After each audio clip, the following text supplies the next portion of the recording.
agora a gente vai bater um papo sobre mudanças no Código Brasileiro de Trânsito. Quem está com a gente hoje para conversar sobre esse assunto é o Dr. Felipe Faustino, que é advogado. Seja bem-vindo, tudo bem? Obrigado, Regiane, muito obrigado pelo convite. Obrigada pela presença mais uma vez aqui, querido.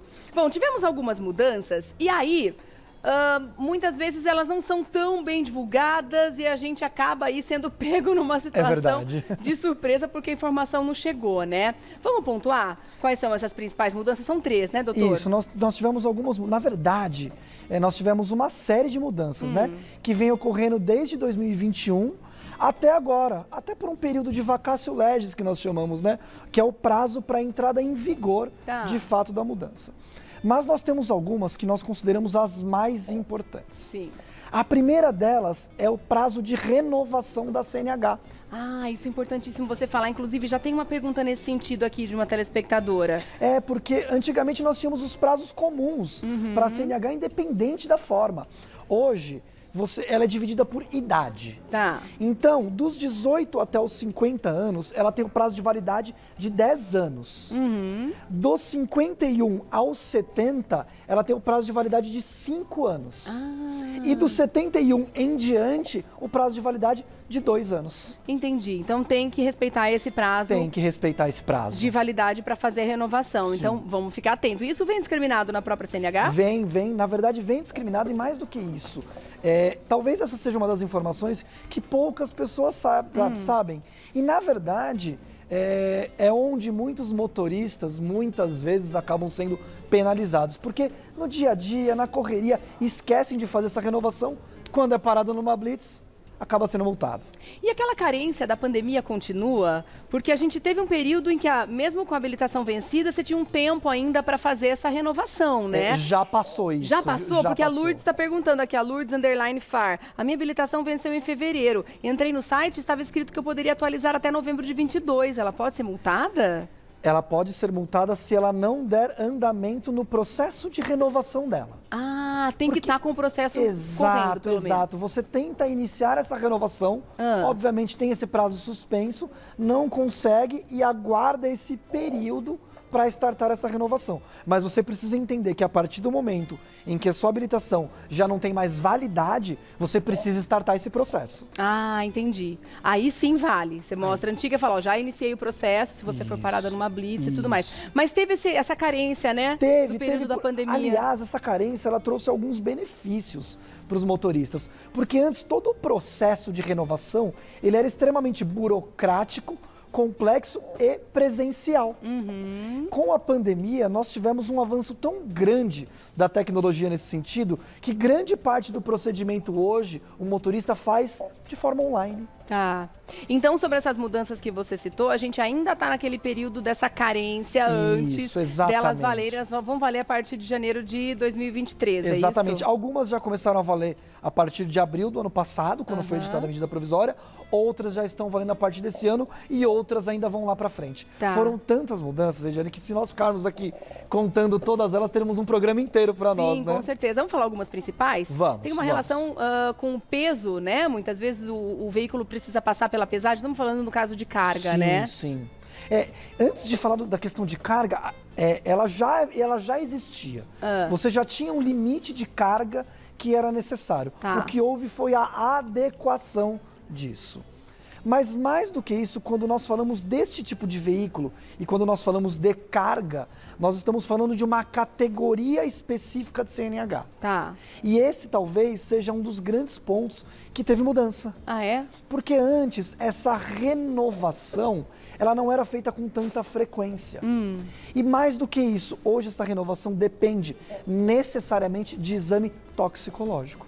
Tá. O que não acontecia lá atrás. Então, imaginem só quantos motoristas nós temos aí que dirigem nas estradas do Brasil afora. Sim. E sob com que tamanha condições, né? responsabilidade e que condições. Então, o exame toxicológico ele é muito importante para garantir a segurança de quem está dirigindo e de quem está nas vias também. Tá. Via de regra, a gente pode dizer que o Código Brasileiro de Trânsito ficou um pouco mais flexível, um pouco mais leve em algumas questões? Em algumas ele ficou um pouco mais leve, em outras ele ficou um pouco mais rígido. Eu acho que toda legislação que é extremamente engessada, ela tende a trazer dificuldade no cumprimento. Só que, por incrível que pareça, as pessoas não sabem, mas o Código de Trânsito brasileiro, ele abarca 98% de todas as situações que existem no dia a dia do trânsito. E olha que interessante, muitas pessoas me perguntam, mas Felipe, como que nós podemos evitar cometer infrações, acidentes? Pessoal, sigam o Código de Trânsito. Se você seguir, 90% já está lá. E se informe, né? Afinal de contas, isso. Depois que começou essa questão da pontuação, né? A gente fica numa dúvida do que é grave, do que é leve, do que é média e tudo mais, né? Agora, tem como a gente elencar quais são as infrações mais comuns hoje em dia pelos motoristas? Ah, com certeza. Vamos começar pelo excesso de velocidade, que com certeza é uma das infrações mais cometidas. Farol vermelho, outra infração que acontece todos os dias. Telefone celular. Esse é um grande problema. Eu olho né? para você que está aí do outro lado e brinco, né? Quem de vocês nunca pegou um telefone celular enquanto dirigia? A legislação antes não trazia especificamente sobre o manuseio do celular. Ela falava dirigir com fones de ouvido. Nessa alteração, ela trouxe já de forma mais específica, falando sobre segurar ou manusear o celular.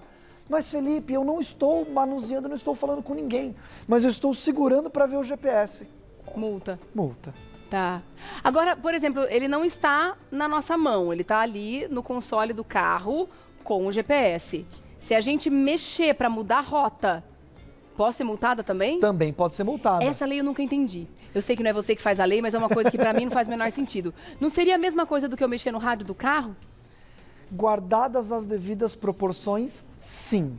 Por isso que a orientação é sempre que você precisar mexer no celular por qualquer motivo, encoste em algum lugar, mesmo que seja no GPS. Eu sei que às vezes na correria você vai lá, precisa mudar uma rota, é um trânsito que escapa, mas a lei ela foi muito clara nesse sentido.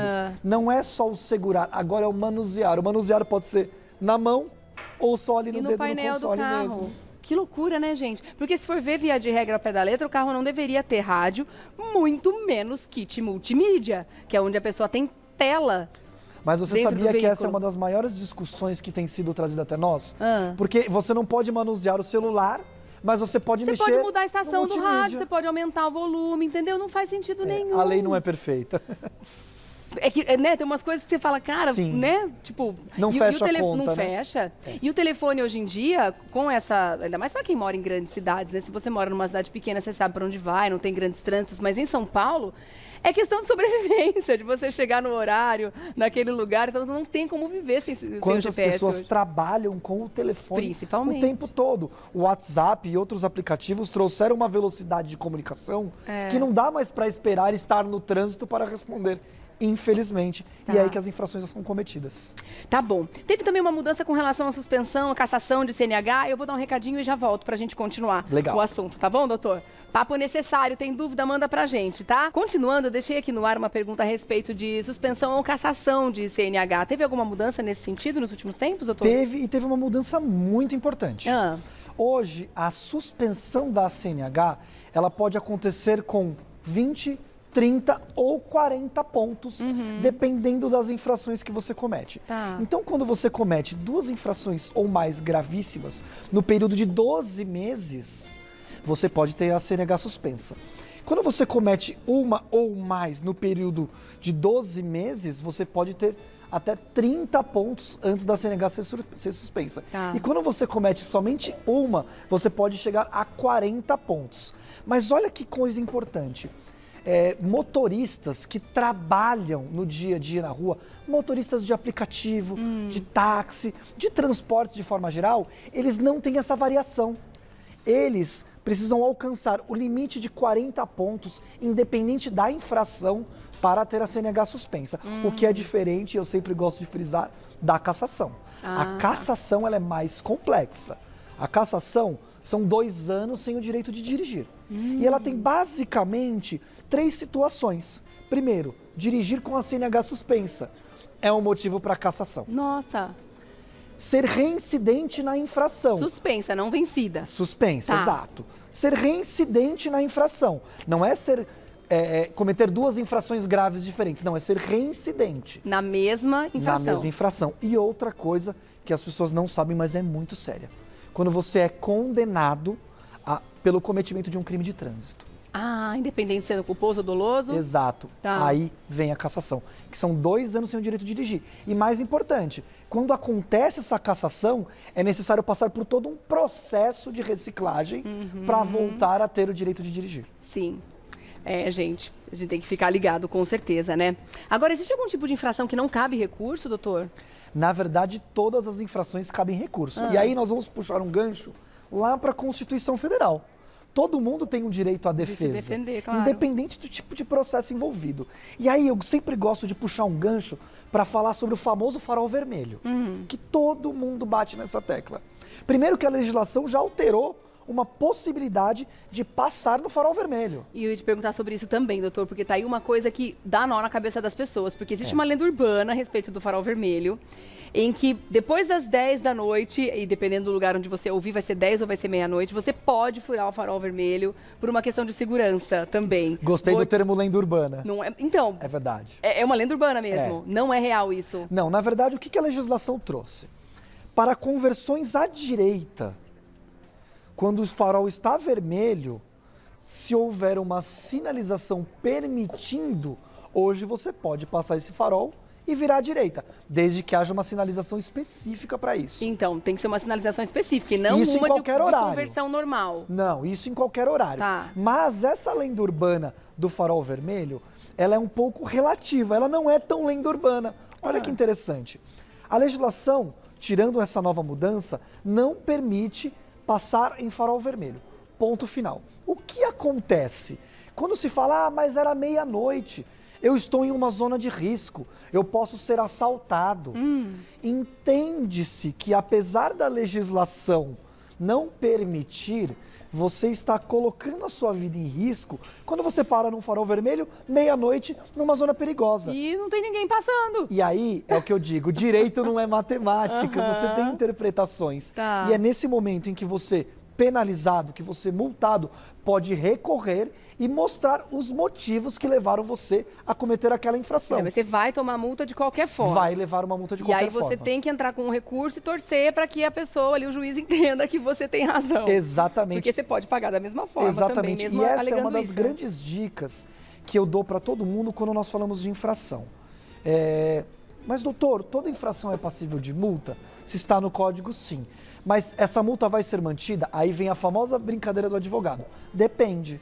Depende dos seus argumentos. Então, algumas dicas bem simples quando você for multado. Primeiro, verifique se o procedimento foi correto. Verifique se você foi notificado da infração e depois multado. Esse é o primeiro ponto. Verifique se existe uma infração de fato no Código de Trânsito Brasileiro. De repente não existe. De repente foi um achismo. Infelizmente, estamos sujeitos. Verifique as normas do CONTRAN, por exemplo, para saber qual é o melhor caminho, se aquilo que você fez pode ou não pode. Então, nem toda multa é irrecorrível. Muitas delas, como a do farol vermelho, por exemplo, isso tem sido um entendimento muito grande na nossa justiça, podem ser revertidas desde que demonstrada a necessidade do cometimento da infração. E é o que eu sempre falo, imagine você, no meio da madrugada, resolve levar um parente seu passando mal. Sim, você está a caminho do sintoma de hospital, infarto, por exemplo. Você vai furar farol vermelho, E vai você ser vai multado. passar pela direita, você vai fazer o que tiver que fazer. E vai ser multado. O que você precisa fazer é demonstrar a urgência e a necessidade que você tinha de chegar daquele lugar e por causa desse motivo você cometeu aquela infração. Tá. Ai, olha aí que importante. Então, sei lá, comprovante de tudo que você fez depois, Imagina só no hora, hospital. dia. Cheguei lá, meu parente estava com um sintoma de infarto, por exemplo. Sim. Eu consigo comprovar através de toda a documentação médica que eu furei um farol vermelho, por exemplo, para chegar de forma mais rápida no hospital, a chance de você reverter essa multa grande, é muito né? grande. Em 30 segundos você consegue responder? Passar pela direita na estrada, nunca. Em hipótese alguma, sempre pela esquerda. Por mais que o cara da frente esteja ali a 50% menos do que a velocidade da estrada permite. Não importa. E, aliás, andar no limite de velocidade tanto para mais quanto para menos é infração. É mesmo? Então, se a pessoa estiver do lado esquerdo, a estrada permite 120, ele está a 80, ele está cometendo uma infração. Ele pode andar 80, ele não pode andar abaixo de 50%. Ah, 50%. Tá, eu exagerei e não Aí fui ele não pode. Aí é infração também. É infração. Porque a esquerda ela não é uma faixa contínua, ela é uma faixa de ultrapassagem pelo Código de Trânsito. E é verdade que essa pessoa tem obrigação de dar passagem para quem vem mais rápido Sim, atrás? porque ela é uma faixa de rolagem, de ultrapassagem. Mas ela por não é mais de que ela esteja no continuidade. limite máximo, Ela tem que dar passagem. ela tem que dar passagem. Tem Se que a dar pessoa passagem. quiser andar mais, aí é E acho também livre-arbítrio. por questão de bom senso para evitar qualquer tipo de problema. Claro. É lógico, né? Nós nunca